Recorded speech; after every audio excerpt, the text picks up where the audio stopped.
What's up, fantasy managers? Welcome back to another episode of the First Pitch Podcast brought to you by PitcherList.com. My name is Jake Crumpler, and I'll be your host for this edition of the podcast. You can follow me on Twitter at Jake Crumpler, and you can find all of my work at crumplerbaseball.com. Let's dive into everything baseball related from Wednesday, April 2nd, starting it off as always with the transactions, injuries, news, and notes. And for the second day in a row, we're lucky enough to escape the day with no IL placement. So we'll skip straight to the transactions, and it was a huge day for extensions. The first one we'll talk about involves outfielder Jackson Merrill, who signed a 9-year, $135 million extension with the San Diego Padres. The deal can max out at $204 million for Jackson Merrill, with incentives related to plate appearances and MVP voting, and a $30 million 2035 club option, which can be converted to a player option if he finishes top 5 in MVP voting. So with the $30 million club option, which can become a player option, and incentives, he can get all the way up over $200 million. That's Jackson Merrill. He was set to hit free agency after 2029, so they'll get at least 5 extra years of control on Jackson Merrill. So pretty cool. He'll be in San Diego for quite some time. Next, we have second baseman Ketel Marte, who signed a 7-year, $116.5 million extension with the Diamondbacks. Marte can opt out after 2030, and the deal includes $33 million of incentives related to plate appearances and MVP voting. Which means the deal can max out at $149.5 million. We don't know what, no, I guess that's completely right. This is the second time Marte and the D-backs have overwritten a previous extension. He initially signed one in 2018 when he was still pre-arbitration, and he had 2 club options that the Diamondbacks eventually erased with a second extension, I think in 2022. And then here we go with a third extension for Ketel Marte. He'll be in the desert for some time. And the last extension we'll discuss involves second baseman Christian Campbell, who signed an 8-year, $60 million extension with the Red Sox.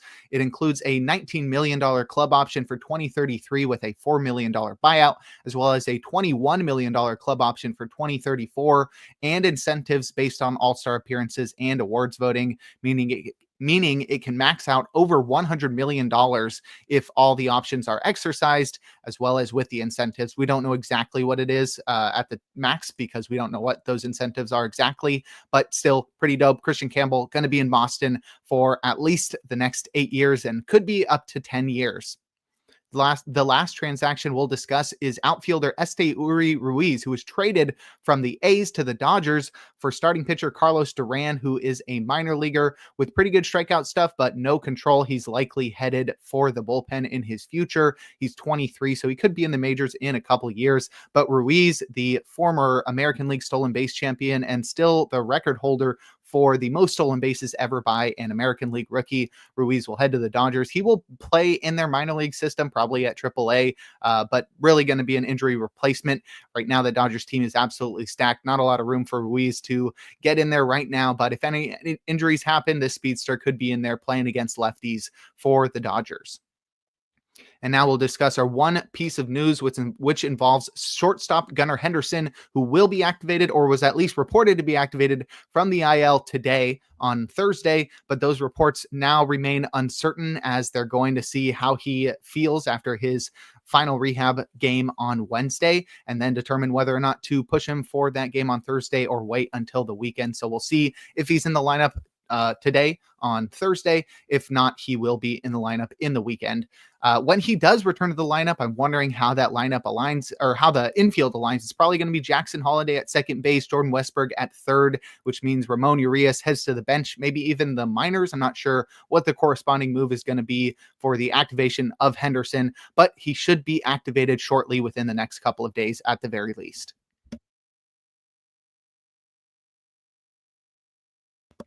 Now we'll discuss the notable performances from Wednesday, a day in which we had a full slate of 15 games. We'll start things off with our hitters, leading off with catcher Ivan Herrera, who led the Cardinals to a win versus the Angels, going 3 for 4 with 3 runs, a trio of home runs, and 6 runs batted in. He added a walk for good measure. They were his first 3 home runs of the year. The first one traveled 395 feet at 101 miles per hour. Second one, 414 at 112. And the third one, 413 at 106. So pretty impressive there from Herrera. He's getting everyday playing time for the Cardinals Cardinals with Wilson Contreras over at first base, and that's pretty cool. Last year he played in 72 games. Pretty impressive, 301, 372, 428 slash with 5 homers and 5 steals. So not a lot of power, not a lot of speed, but still a little bit of both. Looks like a guy that over a full season could be a 10-10 guy, but he's proving in this game that maybe he's got a little more power potential, and maybe with the juice balls we've been seeing this year, he could be somebody that gets closer to 20 home runs this year and a handful of stolen bases, maybe even double digits there.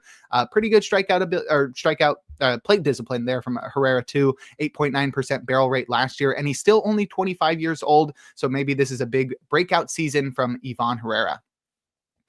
Next, we'll discuss DH Wilmer Flores, who helped the Giants to win in Houston, going 1-for-4 with a run, a home run, and 2 runs batted in. It was his 4th home run of the year, and it traveled 386 feet at 103 miles per hour. Pretty impressive start here from Wilmer Flores, tied for second in the majors with 4 home runs right now. And he's not being platooned, which is pretty cool. Last year and in years past, he's seen a lot of his time against left-handed starting pitching, but this year he's been in the lineup every single day, and definitely deservedly so, because he's batting incredibly. 1065 OPS. He had a down year last year, but before that, really consistent. From 2020 to 2023, Flores had a 116 WRC plus across those 4 years. I think this is a guy that needs to be rostered in all 15 teamers. And if you're in like a daily transactions points league, I think this is a guy that needs to be rostered while he's on fire, and then you can drop him when he cools off. But Wilmer Flores definitely going to cool off, but I still think he's going to be pretty valuable in deeper leagues because he's playing every day.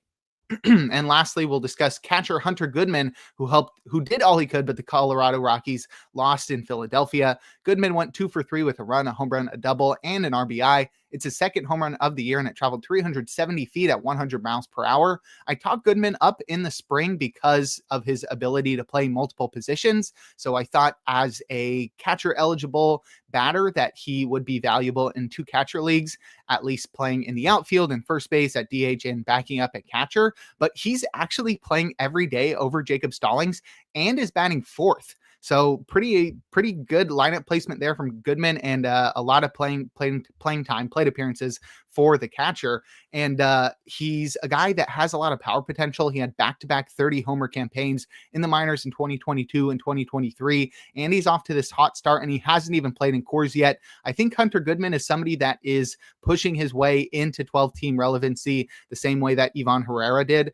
Goodman, I think, needs to be rostered in all 15-team leagues, and definitely 2 catcher leagues, 100%.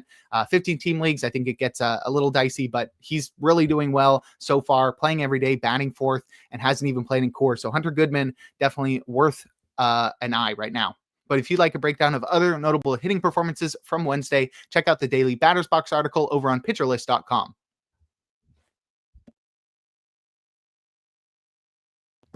Now we'll head to the mound and check out the notable starting pitching performances, opening with Mackenzie Gore, who did all he could, but the Nationals lost in Toronto. He tossed 5 innings, allowing 9 hits and 3 earned runs, walking 2 while striking out 5. He induced 12 whiffs with 28% CSW across 95 pitches, and all eyes were on Gore after he struck out 13 on opening day, trying to see if that was real, if this was going to be the breakout season. But those dual sliders that were the talk of the town, or at least on Pitcher List, in that opening day start, were nowhere to be found in this one. It was 80% fastball curveball from Mackenzie Gore here. The fastball went 5 whiffs and 25% CSW. The curve 4 whiffs, 33% CSW. But I think we got to see the full arsenal here from Gore if he's going to have that breakout we've been expecting.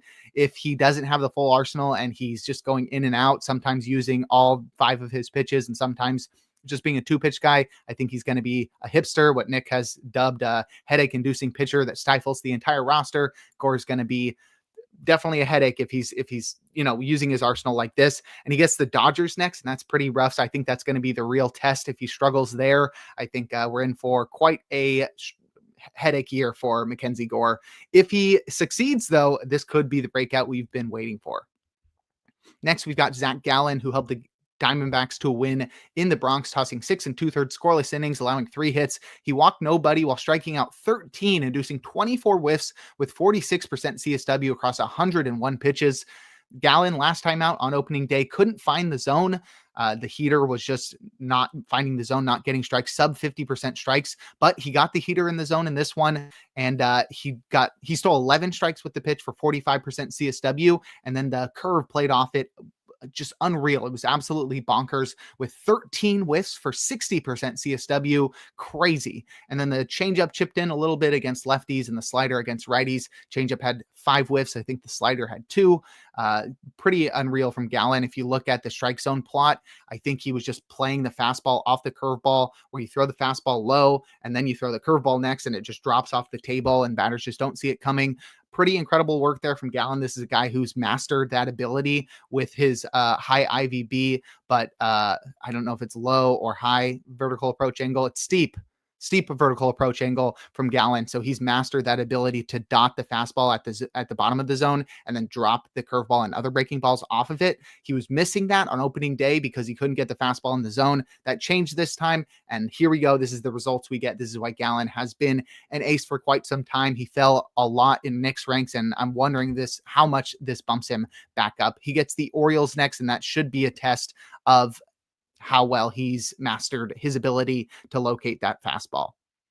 And lastly, we've got Clay Holmes, who helped the Mets to a win in Miami, tossing 4 2/3 innings, allowing 6 hits and 1 run. He walked 2 while striking out 6, inducing 6 whiffs with 25% CSW across 85 pitches. He was kitchen sink in this one, featuring 6 pitches, which is like variants of fastballs and sliders. But I still fear that even with all those pitches, that he's still too sinker reliant, just way too many balls in play. That's why you're going to see such a high whip with a guy like this. Right now, he's sporting a 1.82 whip with a 2.89 ERA. So those don't really go together. I don't think the ERA is going to be unrosterable, but that whip is going to be really high.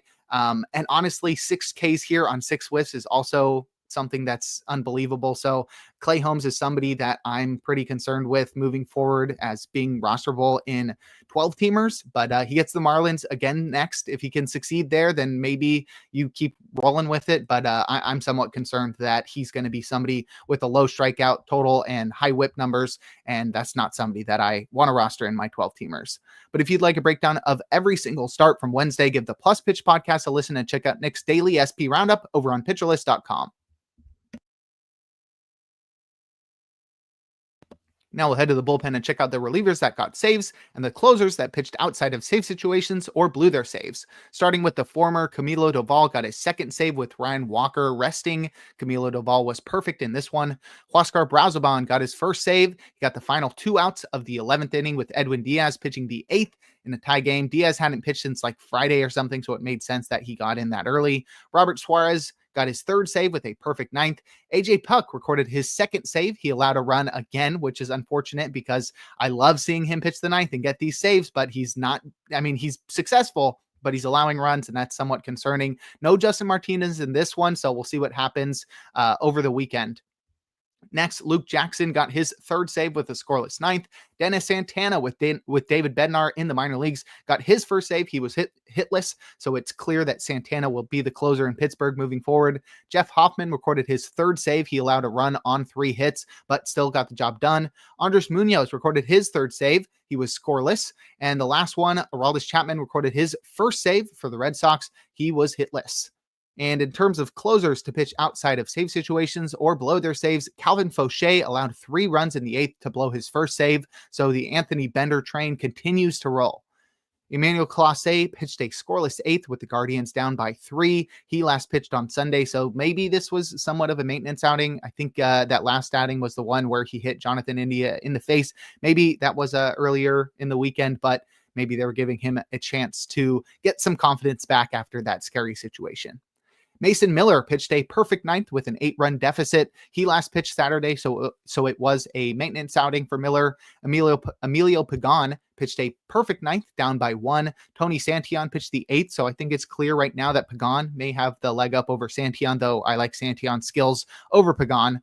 Trevor McGill pitched a scoreless 9th in a tie game for the Brewers. Carlos Estevez allowed the zombie runner to score in the 10th to blow his 1st save. Mike Clevenger pitched a scoreless 7th in a 5-run deficit. He last pitched Saturday, so this was a maintenance outing.